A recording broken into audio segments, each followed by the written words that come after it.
Sidang pembunuhan berencana Brigadir Yosua akan kembali dilanjutkan pada Senin 7 November 2022 dengan agenda terdakwa Kuatmaruf, Ricky Rizal, Richard Eliezer dalam menjalani sidang bersama.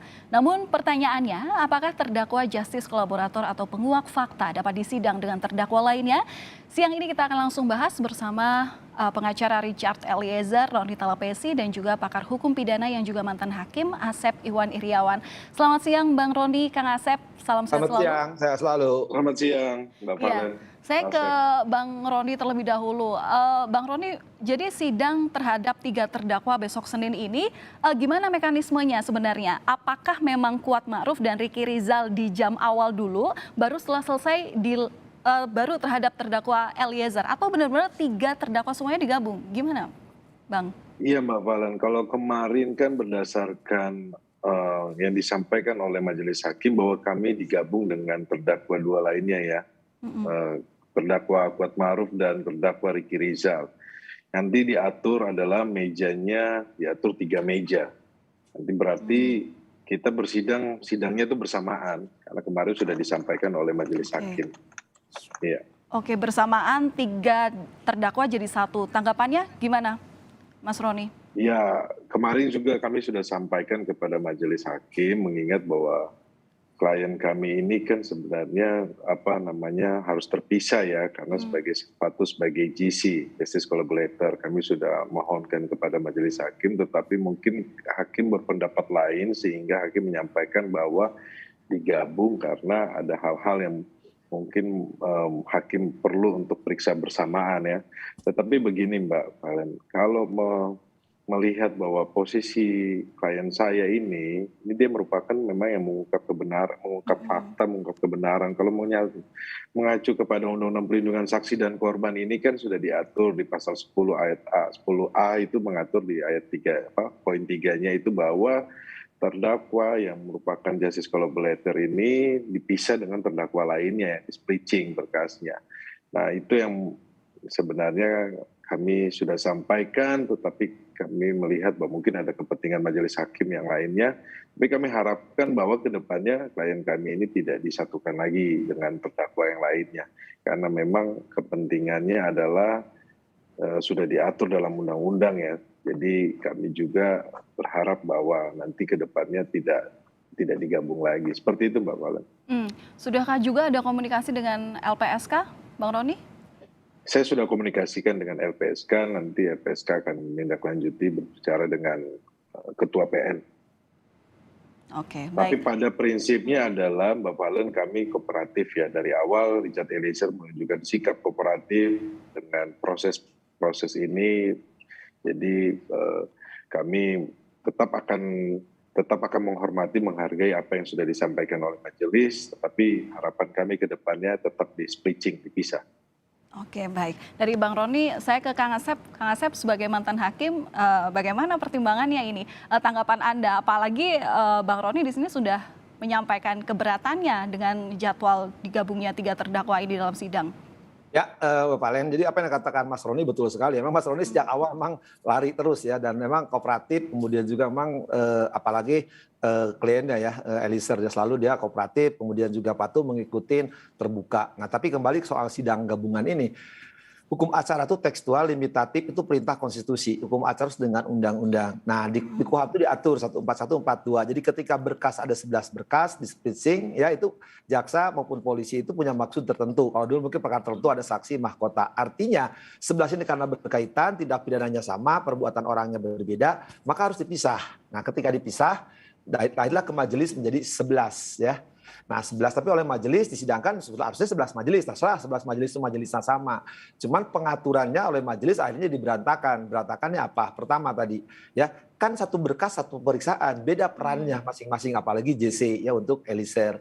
Kemudian bayangkan Mbak Valen ya, kalau itu sidangnya bertiga, ya kan biasanya JPU itu berhadapan dengan terdakwa atau penasihat hukum. Masing-masing punya waktu yang sama, bisa mengeksplor lebih maksimal. Kalau 3, jaksanya bisa 100, dia 100 bagi 3 dong. Di situ ada pelanggaran ajas presumption ajas audi et alta partem, para pihak harus diberi kesempatan yang sama. Ternyata nanti kesempatannya berbagi 3. kedua lagi, logika hukumnya ya. Kan 3 itu nanti kan bersilang. Misalkan Eliezer terdakwa, saksinya adalah si KM sama RR. Sama juga nanti ketika KM terdakwa ini saksi. Nah kan berduduk yang bersamaan itu ya nggak boleh. Karena saksi masing-masing dalam keadaan bebas ya nanti saling bertanya. Bayangkan kalau itu ditanyakan bertiga ya kalaupun saya mengerti maksudnya majelis, ini saksi ini berlaku untuk 3 orang ini maka sekaligus.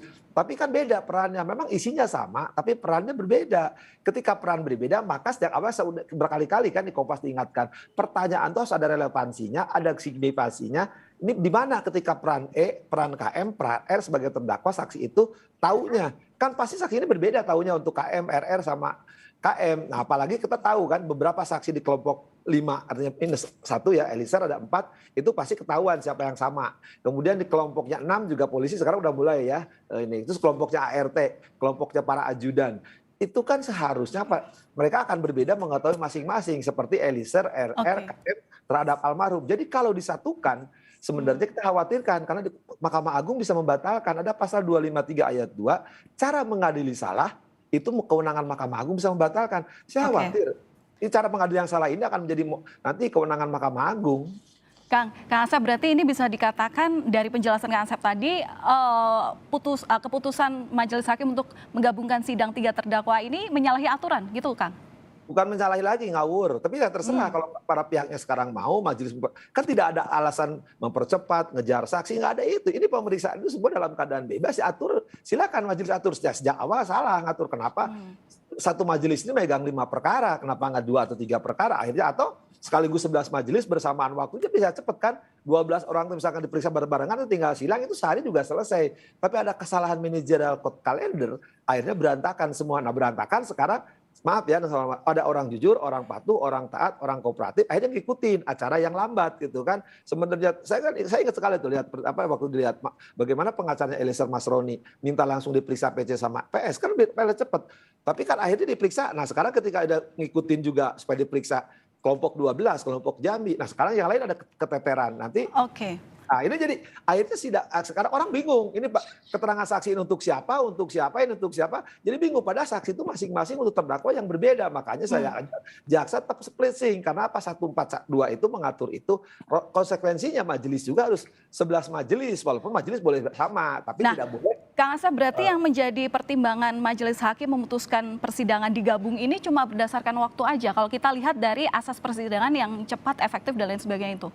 Kalau saya duga gini, emang di praktek sering, tapi kan perkara yang tidak menarik lah. Ini kan menarik perhatian, perlu ketelitian, perlu kehati-hatian. Nantinya masyarakat betul-betul memperhatikan, karena 3 lembaga dipertaruhkan, polisian, kejaksaan, maupun pengadilan. Adanya ada keterbukaan, apalagi menyangkut ya.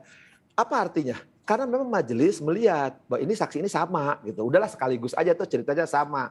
Padahal kalau dilihat masing-masing sama ini terhadap peran yang berbeda. Apalagi sebagai JC. Kalau di luar negeri itu ya Allah JC nggak diadili malah kan tidak boleh diadili JC whistleblower maupun JC kooperator tidak boleh. Oke lah kita diadili. Tapi maksudnya sudah tepat menyebut pasal 10 terpisah gitu ya. Nah sekarang mungkin majelis ingin biar cepat karena lelah juga mungkinnya sidang tiap hari toh kalau saya perhatikan Senin sampai Rebo itu dia sidangnya pagi sampai Rebo ada perkara lainnya tapi sekarang kesalahan sejak awal kenapa nggak memilah dan memilih mengatur sidangnya tidak beginian.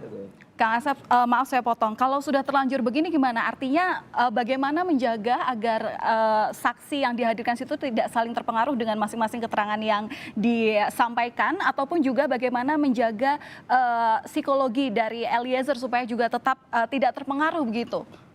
Ya, bahasanya kan tidak saling terpengaruhin tanda petik ya, sudah tidak saling berhubungan lah bahasa kuapnya. Loh, ya kesalahan di majelis tuh Mas Roni itu udah tepat 12 sudah diundurkan artinya 12 akan bersaksi yang sama kan terhadap perkara kemarin ngikutin kan. Nah sekarang mau tidak terpengaruh gimana kalau saksinya sudah didengar semuanya. Untuk perkara Eliezer boleh katakan sudah hampir semua didengar kan. Nah ada orang-orang yang mau didengar juga sama. Nah sekarang mau disatukan ngapain kalau disatukan uang mereka juga udah tahu malah kan keceplosan majelis udah dianggap tahu loh dianggap tahu untuk perkara Eliezer emang udah diperiksa di Eliezer tapi di perkara lain belum diperiksa harus terperiksa tersendiri.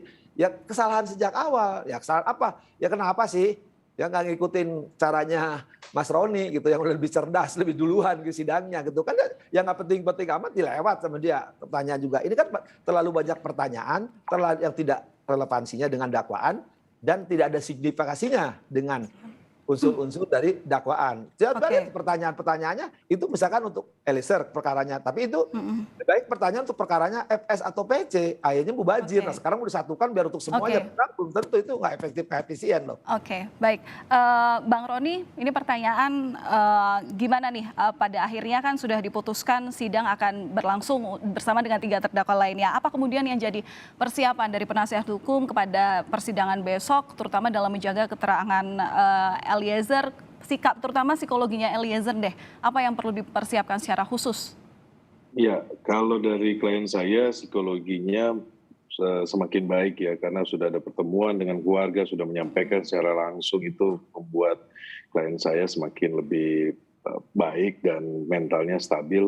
Tapi fokus kami untuk persidangan besok supaya kami sampaikan kepada saksi-saksi yang akan bersaksi, jangan seperti saksi susila. Bersaksilah sesuai dengan yang sebenarnya kan. Karena ingat bahwa ini ada ancaman hukumannya gitu. Jangan sampai kami juga akan meminta untuk memohon kepada majelis hakim untuk ditetapkan tersangka. Itu kami akan lihat besok supaya saksi-saksi ini berkata jujur. Itu yang pertama. Yang kedua, bahwa proses nanti besok persidangan yang bersamaan, nanti kami juga akan mohonkan kepada majelis hakim agar kembali lagi supaya Richard Eliezer ini dipisah. Seperti itu, Mbak. Oke. Bang Roni, ini kan keterangan saksi ini tentu akan berbeda juga ya terhadap yang diberikan kepada terdakwa Eliezer, terdakwa Kuat Ma'ruf dan juga terdakwa Ricky Rizal. Nah, ini bagaimana nanti penasihat hukum mempersiapkan keterangan dari saksi ini supaya tetap konsisten pada keterangan yang tidak akan merugikan Eliezer?